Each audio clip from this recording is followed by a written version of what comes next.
Welcome to the Tom Ferry Show. Welcome back to the Tom Ferry Show. Can you relate? Too many people I talked to during the pandemic found themselves behind the eight ball, metaphorically and certainly in their business, because they didn't pay attention to marketing and lead generation and relationship building during those challenging times. And then the market took off. And you know what? They just played catch up like a hamster in a ball. They just got kicked around by the market instead of being in control. What I want to talk to you about today is, I believe, the single most important question you can answer in your business right now, recognizing what's going to happen this year and your role in your success. So the question I'm asking everybody, if you and I were sitting together one-on-one, I would literally sit you down. I'd probably put my hands on your shoulders, look you right in the eye and say, let me ask you a question. What happens if you don't front load all of your marketing and listing attraction in the first 6 to 7 months of the year? What happens if you don't do that? Now you might look at me and say, well, I don't know. What do you mean? What's not going to happen? Let me remind you. There are 4 converging forces that will take place in 2024 in the US, 2024, 2025 in Canada. And it's called, number 1, a converging force that will slow your business down or make it harder for you to compete is it's going to be an election cycle. Now, I'm not referring to that because it's an election cycle, people aren't going to buy and sell real estate. No, I'm referring to the fact that if you pace out your marketing, if you slowly get the message out over time, maybe what you plan to do in 2024, you're going to get muted out by the insanity, the noise of television, radio, podcast, direct mail, just every possible modality of marketing is going to be spewing, vote for me, vote for me, vote for me, vote for me. And if you don't understand, you need to front load all your marketing. You need to be, I don't want to say aggressive with your marketing. You need to be intelligent with your marketing, but you need to do the vast majority of your marketing certainly before July 1st, right? Because after that, summertime, it's going to get so noisy, your messaging will just simply get muted. Now, the 4 converging forces. 1, it's an election cycle. 2, there is no doubt rates will drop. And when they do, this is why I bring up the pandemic, all of a sudden, the buyer demand, which is the third factor, the buyer demand is just going to go through the roof. You remember in the fourth quarter of last year, when the rates dropped just a little bit, and multiple clients said to me, December was one of my best months in a long, long time because of that slight little rate adjustment. Well, what do you think is going to happen when it gets to the mid 6s, the low 6s, the high 5s? Now, whether that happens, and I'll give you a little graph of sort of my visual, we know when that happens, when the rates come down, if your marketing and lead generation isn't advancing, if your pipeline of buyers that are on the fence ready to buy isn't enormous, if the number of sellers that you're working with that want to put their home on the market and want to time it or whatever their options are, if that pipeline isn't big, you will find yourself behind the eight ball. And that, my friends, would be the cardinal sin. Marketing is ever evolving, and with the emergence of AI, the rate of change is faster than ever. Adapt quickly to AI-driven marketing strategies or risk falling behind. This is precisely why we've created the AI Marketing Academy, a 4-week virtual intensive tailored to integrate AI seamlessly into your marketing strategy.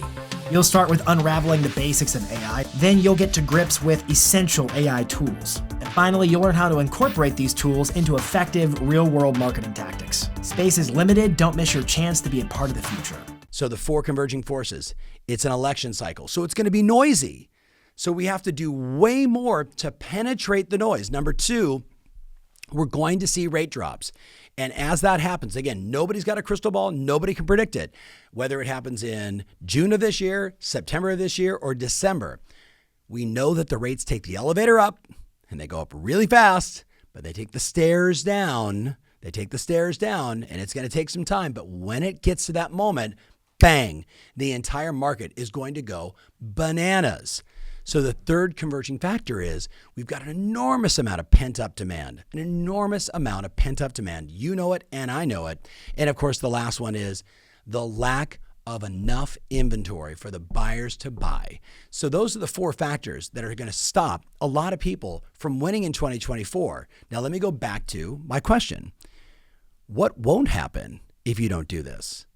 What's going to be the downside if you don't get ahead of your marketing and lead generation, if you don't get ahead of your commitment around prospecting, sending texts, doing open houses, doing direct mail, whatever activities you do that work, you need to be saying to yourself, how can I front load it in advance? Yesterday, I was doing a coaching session with one of my longtime clients, and she does 3 events a year, right? And we've been in this conversation now for a few months, so she's got it. Here's what happened. Well, we do our 3 events a year. We do that one in July, as you know, and then we do one in October, and then we do an annual holiday party. And I'm like, that's great. And you're really social. And when you get in front of your clients, it's always good for us. We always get referrals. We always get repeat business. So there's a reason why we do it, because we know it works. Here's the challenge. I need to get my pipeline going early. So could we do more events in the first half of the year? Oh yeah, okay, we can do this one with 20 people, and I can invite these people to this, and then I can do a larger thing, maybe like at the beginning of or the end of school, right? Like all these examples, and all of a sudden now she's getting front load. Then I said, okay, so in a typical year, it seems like we do about 40 open houses a year. What would it take for us to do 35 or 40 open houses between now and July 1? She was like, oh, that's a lot of weekends. That's a lot of open houses. To which my response is, this is an example of how you front load all of your marketing to get ahead of the curve, to not be behind the 8 ball, to match when the demand shows up, this massive pipeline of opportunity. Then I went through and said, okay, so we email our clients once a month. And I've already showed you multiple emails and texting strategies, so you can refer back to other Tom Ferry shows for that. But I said, if we're sending an email once a month, what if we went to 4 emails a month? Whoa, Tom, ChatGPT for my clients, Tom AI, right? Hey, create 5 to 6 newsletter strategies for me. Okay, great. Write 4 to 5 blogs for me. And then you go and tweak and adjust it. Bring more value to the marketplace 4 to 5 times. What I'm trying to do is I'm trying to get you to get, and I know you're hearing me, everything that you said you were going to do for the year, I'm trying you to compress all of that between now and July 1st, as much as you can. Now, I know as you hear this, there would be no doubt, I'm just looking at one of my little slides here that you'll see. There's two things I want you to wrap your head around. You can't escape these 4 converging forces. They're going to impact your business. It's going to be noisy. People are going to be talking about the election, and you are going to get bombarded with marketing about it. So if I'm not doing more marketing, if I'm not doing more events, if I'm not doing more open houses, direct mail, email, texting, whatever, smoke signals, however you do it, if you're not doing it, you get muted out. And when you get muted out, your pipeline gets smaller and you find yourself behind the 8 ball. Make sense? Now, the 2 things that I wrote down that I really want to get into your head, it's this question. Are you interested or are you committed? Are you interested or are you committed to your success in 2024? A friend of mine, someone I admire, Dr. Julie Gerner, if you don't follow her on X, I highly recommend it. She wrote in a recent blog article that all these people that she works with, a lot of Wall Street hedge fund kind of people, she said, they all think that they're all in, like that they're super committed. She said, and yet my experience is most of them operate at about 70%.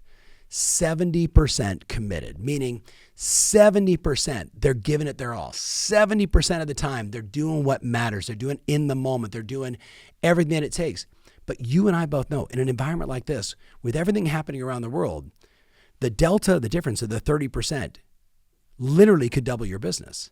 Now, only you know where you're at. Only you know the difference between your version of all in, whatever it takes. You forgot to eat, you didn't sleep, you were just completely obsessed. That's all in, and you know what dabbling looks like.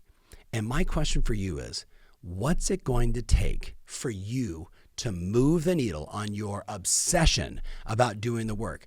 What's it going to take for you to get over the stories in your head about, well, Tom, you don't understand, in my schedule and I get tired. Look up here. No one cares.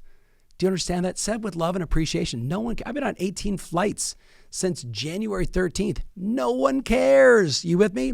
Because I'm all in, going out and doing everything I have to do to help as many people as possible succeed in 2024, right? So I need you to remove the excuses. I need you to get out of your head. And what do I really need you to do? I need you to look carefully at your schedule and ask yourself, where am I wasting time? And if I was to do, for example, go from 30 minutes a day of calling, which I scheduled for the entire year, to 90 minutes a day, to 2 hours a day, to maybe 3 hours a day of just calling my sphere, calling my database, following up on my old leads, every buyer that didn't buy because the rates went to 8. If I just obsessively committed my time and I got out of my head and stopped making excuses and instead say, this is my business. This is my opportunity to get ahead of the curve. This is my opportunity to serve a lot of people. This is my opportunity to make up for losses from 2023. This is my time. Roll up your sleeves and do the work. What happens if you don't do it? What happens? Like it's the 8 ball. You're behind the 8 ball. You're playing catch up. You're allowing the market to just whiplash you all over the place versus you taking control. Now, I know what I'm asking you is hard work. I know it's a shift in your behaviors. And I get change is difficult. Change is hard. But let me ask you a question. What's the alternative? More of the same?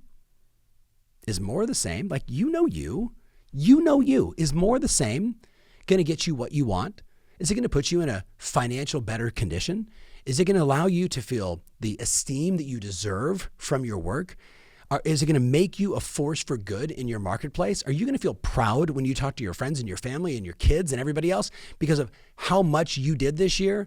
Or is it going to be another year where you just kind of, oh, there he is. There she is, mailing it in once again, more buying into their excuses than actually doing the work?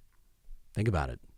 You know the answer. It's you. Like I can look in the mirror and I can have the same conversation with myself, and I do often. Hey, Ferry, get off your you-know-what and get out there and continue to have a massive bias for action. Do the tough stuff. Do the hard stuff. Do the things that nobody else is willing to do. And when you do and you're on your deathbed, you will be very proud of yourself. Make sense? Do you ever have those conversations with yourself? Or am I the only one? By the way, let me know in the comments if you ever have conversations with yourself like this. So I'll end with a quote by a hero of mine, David Ogilvy. He says, hard work never killed a man. Men die of boredom, psychological conflict, and disease. They do not ever die from hard work. I think he was talking to you and I. So what happens if you do? What happens if you don't? How are you going to shift all of your marketing, all of your prospecting, all of your lead generation, all of your activities to front load as much as you can between now and July 1st? What's the adjustment you need to make to your schedule? What's the adjustment you need to make with your spouse, with your kids, with your life, with your friends, with your puppy to ensure that you do it? What's the adjustment you need to make with your evening routine that allows you to wake up early, be fired up and focused, and get out and do what is required to build the biggest possible pipeline of opportunity? So in the moment when everything shifts, that you are the one that's in the ultimate position to serve as many clients as you can and make 2024 absolutely extraordinary. Let me know what you're committed to in the comments. Thank you always for watching. Remember, your strategy matters, and now more than ever, your ability to front load all of your marketing, that's what rules today. See you soon. Hey, if you like this content, make sure you get back to my channel and check out Jason Pantana, This Week in Marketing, the Tom Ferry Podcast Experience, and of course, Mindset Monday.